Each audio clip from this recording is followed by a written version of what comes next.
Kathleen McGiveron, and in this episode we're going to be talking about how to develop a consistent art style. So let's dive on into this episode and let's get art inspired.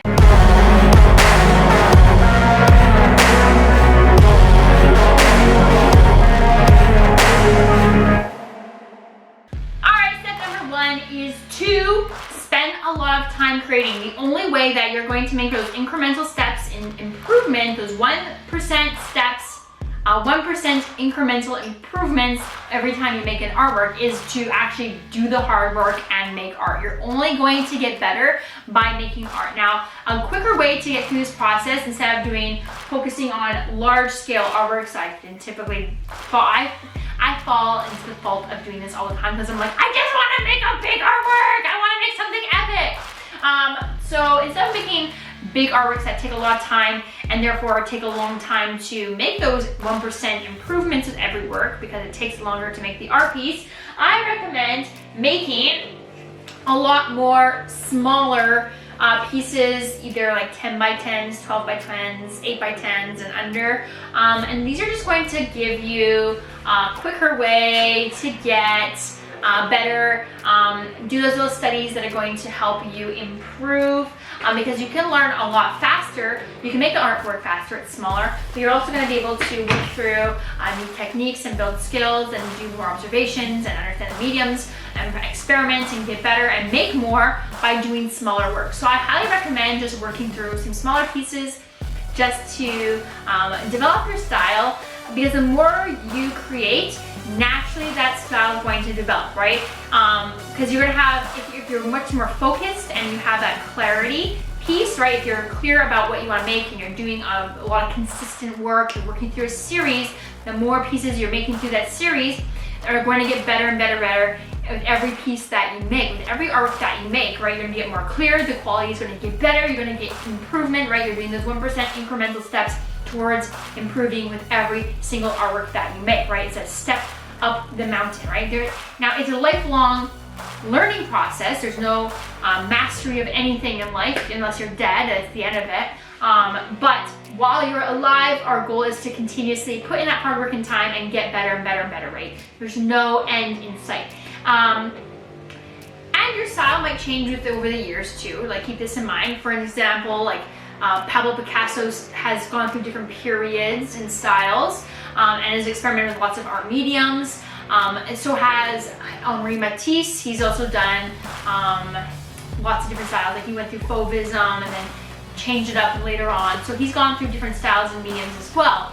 And those are just some of the bigger piece people. Even Mark Ryden works with multiple mediums, and you can see his artwork has evolved through the time. Even though the subject matter is very, the style has similar, but there's always an evolution through time for every artist.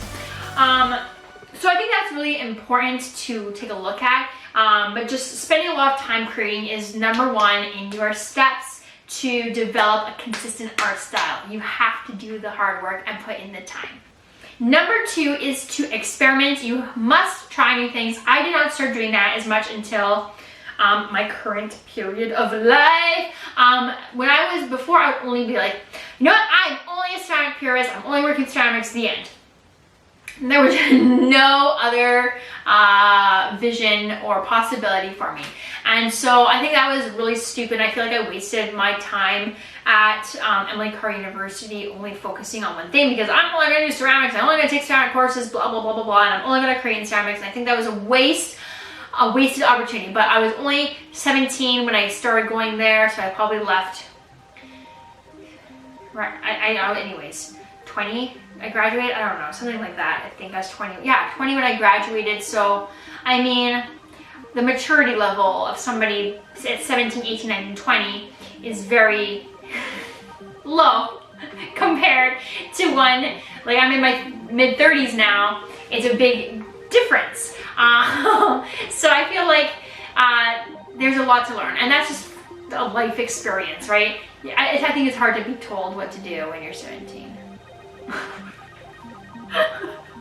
Could be, maybe that's just me, but I feel like that's a thing. So anyways, so I did that. but I feel like it was a wasted opportunity not experimenting and taking more painting classes and more drawing classes and really just understanding those about more, because now I feel like I'm doing that now and I have so much interest in painting and so much interest in drawing and ceramics. I regret not having taken the time to experiment and learn from professionals when I was at university, because now that I'm done my degree, so sucks. Anyways, so I think that's one of the regrets, and so now I take the time to experiment with all kinds of different art mediums or mixed media, and I try to really just focus on letting things happen and being more playful, because it really allows me to understand my art and my subject matter a lot better. Right now I'm trying to do the same subject matter or concept in both ceramics and then also in as a painting, because they're totally different, right? There's gravity involved in ceramics. The way you paint is very significantly different, right? You have to glaze it, or you can do, I've done a lot of acrylic paintings on clay, but I'm moving away from that. I want to get back into doing more underglaze painting and stuff. There's also like firing processes. You're working in 3 dimensions versus 2 dimensions. There is no background involved in it, whereas with a painting, although it's flat, you can create any imagery that you want. It's taking place in a setting, and you can really control the color where you cannot control the color in clay as much. It's just different, right? It's just different. So I think that's really cool, and I'm excited to do that. So that's just kind of one way I'm experimenting, but I think that it's invaluable experimenting and being more playful, because you're going to learn so much and you're going to find your style so much easier. I think it's just a really great way to improve as an artist overall. Alright, I have a question for you. How much time do you spend experimenting as an artist in your studio, whether on artworks or in your sketchbook? I would love to hear how much time you're actually applying to just experimenting and being playful, doing some self-exploring, play-based learning for yourself as an adult. I know that's a kid's term, but it's really, I think, valuable as adults to do these things, because that's how you learn, right? And plus, it's like warming of the artist soul, right? Or energy, or artist energy. It warms it up. So how much time do you spend doing that? Let me know in the comment section below the video. I would love to hear your answers. All right, next, number 3 is to create a series of works that explores some of the experimentations that you've been working on in a series of artworks. So now that you've been experimenting, maybe you've been doing a lot of sketchbook or just paper or like smaller canvas stuff, now that you've done some experimentations and you've learned some new things and you want to try out these new techniques that you've developed for yourself, right? Now you've developed your own techniques, your own skills.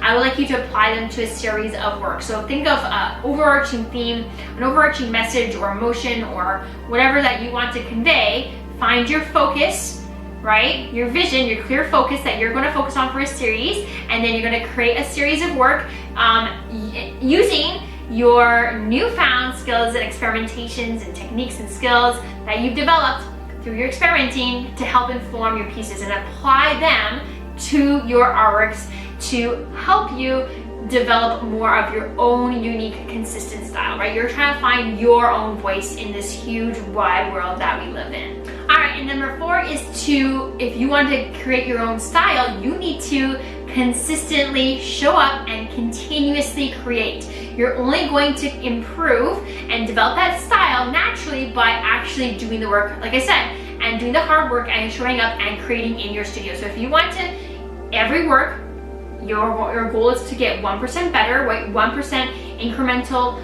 improvements. But in order to achieve that, you actually have to make those artworks to make those improvements. And naturally, you're going to have your own style developed. Now, one thing I suggest is to not spend a bunch of time scrolling through social media and looking at other people's artwork and finding art styles that you want to be inspired by, whereas all that time can be spent actually doing the hard work and creating. I think that's a much better way to get better, is by actually taking the time to create and continuously create. So think of a way to make it consistent, right? Like have a schedule for yourself of when you're going to show up and do the hard work. And then that way you're going to be able to consistently show up and create and get better and move through pieces, and by creating more and more artworks, that style is going to naturally develop and get better. And then again, the idea is that once you're done one series, you have your series, you focus on something, then you're going to create another series, and you're going to, whatever you've learned from this series is going to inform what you focus on in the next one, and you're going to develop and work on more and build on what you learned from here in the new series, right? You're going to build off of it every series that you create, a body of work, right? You're going to get a little bit better, a little bit better, a little bit better through each one. And that's the cool thing. And then if you have a website, you date those series, and then you can see through the years your work developing, and that's just how life is, right? You're working on getting a little bit better through the years. Now for some recommendations of some books to check out for you as an artist, books on creativity like The Creative Act by Rick Rubin, and some other ones about being an artist, getting art inspiration, art career, and advice. If you're looking for recommendations for books, make sure you check out those links below in the description of this video. They are Amazon affiliate links. That means I do get a commission from those if you do make a purchase. However, these are all books that I have personally read, and I find that they are so valuable, and I really, really, really recommend them. One of them is from my dear friend Cindy. Oh my gosh, it's her book. I love it. So it really goes deep into her own personal life and how she gets inspired. But there's so many other books in there. I highly recommend that you check them out, and they are in the links below in the description of this video, so please make sure you check them out if you're looking for other resources to help you progress, get inspired for your own professional career, develop your consistent art style. I think there's no more, and when you go to university, they're going to recommend books, and this is one thing that you can do without going to university. You can still buy the books and read them, right? You can do the same work without having to write the essay that accompanies that book. Also the next thing you're going to do is watch my next video, which is how to photograph and document your art. You can click the link above or in the description below in the description below the video. Please make sure you like and subscribe to this channel. Remember, at 1,000 subscribers, I will create a man-eating cupcake for you in acrylic paint, and at 10,000 subscribers, I will do an oil painting of a cupcake that's out of this world, like a serious artwork. I know you're like, what, serious cupcake? Don't worry, that's my style, yo. And at 100,000 subscribers, I will make a giant ceramic sculpture of a cupcake, and you get to help inform that actual artwork's theme. I know, right? And yes, it'll be an actual serious artwork, not just like a cute, like, kid's cupcake. No, I'm gonna make a serial cupcake. Maybe it's a serial killer cupcake. That's a sculpture. I don't know. You gotta help me figure that one out. So make sure you check it out and subscribe to this channel, and I'll see you in that episode, how to photograph and document your art professionally.